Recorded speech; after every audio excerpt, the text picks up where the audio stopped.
अपनी सफलता पर इतराती पुलिस का जोश पड़ा ठंडा। बीच जंगल हुआ कुछ ऐसा, कांप उठा बीहड़ का चप्पा चप्पा।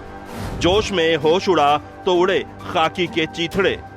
हंसती गाती एसटीएफ में मच गई चीख पुकार। जुलाई का वो महीना था, साल था 2007। रुक रुक कर बारिश हो रही थी, मौसम खुशगवार था।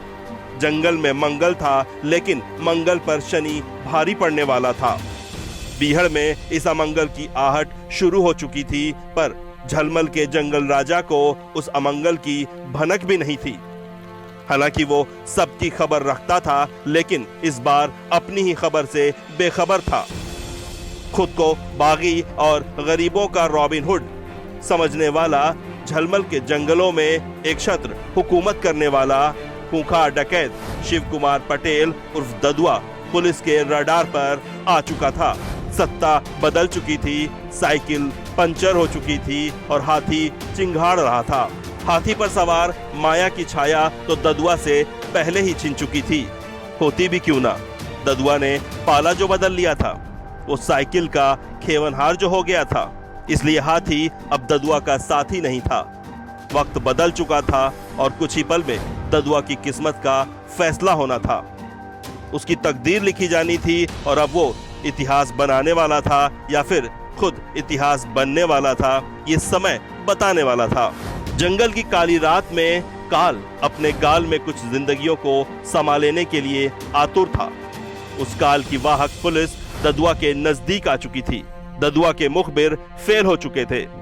ददुआ और एसटीएफ के बीच फासला धीरे धीरे कम हो रहा था और कुछ ही पलों में दोनों का सामना यमराज से होने वाला था। अब यमराज किसके प्राण हरने वाले थे और किसकी जान बख्शने वाले थे, ये तो यमराज ही जाने। उधर तकदीर की तस्वीर से अनजान ददुआ का गिरोह सो रहा था और वक्त करवट ले रहा था। पुलिस से 4 कदम आगे रहने वाले ददुआ से इस बार पुलिस पूरे 10 कदम आगे चल रही थी। रात की काली चादर अब हट चुकी थी। चिड़ियों ने चहकना शुरू ही किया था कि जंगल की खामोशी को तोड़ते हुए गोलियां चलने की आवाज शुरू हो गई। यूपीएसटीएफ की टीम ने इस दस्यु सरगना ददुआ और उसके गैंग को घेर लिया था, लेकिन दस्यु ददुआ और उसके साथी भी कहां कम थे। उनकी बारूद भरी दुनालियों ने भी आग उगलना शुरू कर दिया। दोनों तरफ से ट्रिगर दब रहे थे और गोलियों की बौछार हो रही थी। गोलियां दनादन जंगल का सीना चीरते हुए इंसानी खून से होली खेल रही थीं। दस्यु गिरोह में अफरा तफरी थी। एक एक कर ददुआ के साथी ढेर हुए जा रहे थे तो पुलिस के जवान भी जख्मी हो रहे थे। लेकिन इस बार पुलिस का पलड़ा भारी था।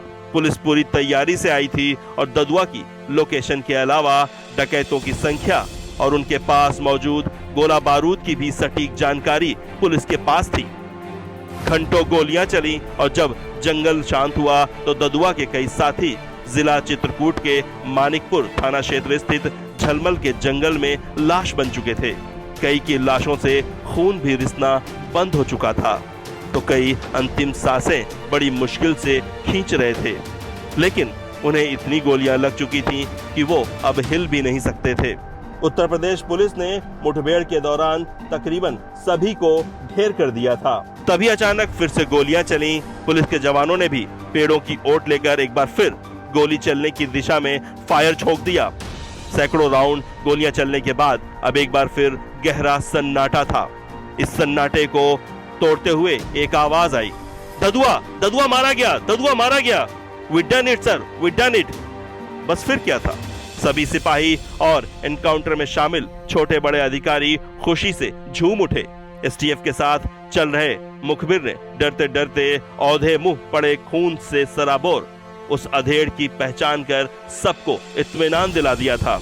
हाँ, अब तस्दीक हो चुकी थी और बीहड़ से संचालित आतंक का एक जटिल अध्याय खत्म हो चुका था। लेकिन नहीं, पुलिस अभी मुगालते में थी। अभी तो आतंक का सिर्फ एक अध्याय ही खत्म हुआ था और दूसरा अध्याय पुलिस को कुछ ऐसा सबक देने वाला था जिसे 2007 से लेकर अभी तक 15 साल बाद भी नहीं भुलाया जा सका है। पुलिस ने ददुआ को मार गिराया। जंगल में आग की तरह आसपास के इलाकों में भी ये खबर फैल चुकी थी। वही ददुआ जो कभी इतना ताकतवर था कि आसपास के 10-20 जिलों में लोग उससे थर-थर कांपते थे। वो राजनीति की हवाओं का रुख पलट दिया करता था। उसका एक इशारा पाकर लोग अपना नेता बदल दिया करते थे। वो बुलेट से बैलेट की तकदीर बनाता और बिगाड़ता था। वो खुद तो नेता नहीं बन सका, लेकिन नेता बनाया करता था। माया और मुलायम सभी को उसकी जरूरत थी। वो जीत और हार तय करने वाला राजनीति का माहिर खिलाड़ी बन चुका था, लेकिन खतरों से खेलने का आदी ददुआ खून से सना जमीन पर पड़ी एक लाश बन चुका था और अपनी आंखों से इस सच्चाई की तस्दीक करने लोगों का हुजूम जंगल की तरफ आ रहा था। मुठभेड़ वाली जगह चरवाहों की भीड़ लग चुकी थी, जो गोलियों की आवाज थमने के बाद डरे सहमे घटना स्थल पर जमा हो रहे थे। कुछ में खौफ था तो कुछ में पुलिस के लिए नफरत। तो कुछ लोग ये सोचकर सुकून में थे कि अब कोई माँ ददुआ और उसके गिरोह के कारण बेऔलाद नहीं होगी, न कोई सुहागन विधवा। ददुआ न अब किसी बच्चे को यतीम कर पाएगा और न किसी बहन से राखी का अधिकार छीन पाएगा। उधर खाकी के चेहरे पर खुशी थी, खुशी ऐसी कि रंगरूट भी अपना दर्द भूल चुके थे। पुलिस की ये टीम खुद पर नाज कर रही थी, क्योंकि इस टीम ने ददुआ के करीब 30 साल के आपराधिक साम्राज्य को ददुआ की ऐशगाह यानी उसी के बीहड़ में घुसकर नेस्तनाबूद कर दिया था। इतनी बड़ी सफलता मिलने के बाद उत्साहित एसटीएफ टीम जब वापस लौट रही थी तो कुछ ऐसी दिल दहला देने वाली घटना हुई कि बीहड़ का चप्पा चप्पा कांप उठा। यूपी पुलिस में भूचाल आ गया और दहशत से खाकी सिहर उठी। 22 जून सन 2007 का वो दिन था जब बीहड़ का बेताज बादशाह खूंखार डकैत ददुआ एसटीएफ के हाथ मुठभेड़ में ढेर कर दिया गया था। कई सालों से ददुआ के इनकाउंटर का मैप बना रही यूपी एसटीएफ ने झलमल जंगल में आतंक के आका का जब खात्मा किया तो एक बारगी लोगों को यकीन ही नहीं हुआ। दूर दराज के इलाकों से जीप और ट्रैक्टर में लदकर लोग उसे देखने आ रहे थे। लोगों के मन में कौतूहल था कि आखिर ददुआ दिखता कैसा है। इसी दौरान ददुआ के एनकाउंटर की खुशी में उत्साहित एसटीएफ को ठोकिया उर्फ अंबिका पटेल की लोकेशन मिली। मुखबिर ने जब बताया कि ठोकिया ज्यादा दूर नहीं है तो जोश से लबरेज एसटीएफ की बाँछें खिल गईं। उनकी आंखें चमक उठी। टीम ने तय किया कि अब लगे हाथ ठोकिया को भी ठोक दिया जाए। आखिरकार ठोकिया पर सरकार ने 5 लाख का इनाम जो रखा था। 5 लाख का इनामी डकैत ठोकिया पुलिस का जानी दुश्मन था। उसने कई पुलिस वालों की हत्या कर रखी थी और उनके हथियार लूट रखे थे। लंबे वक्त से वो आतंक का पर्याय तो पुलिस के लिए सिरदर्द बना हुआ था। अब पुलिस ददुआ की तरह उससे भी छुटकारा पाना चाहती थी। वहीं से पुलिस की टीम ठोकिया के सुराग में उसकी लोकेशन पर निकल पड़ी।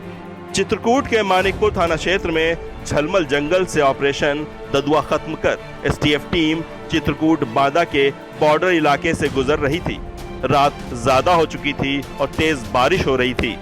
उधर ददुआ को अपना गुरु मानने वाला ठोकिया अपने पिता तुल्य गुरु की मौत से बेचैन हो उठा था। ददुआ के दर्दनाक अंत की खबर उस तक भी पहुंच चुकी थी और वो खून के आंसू रो रहा था।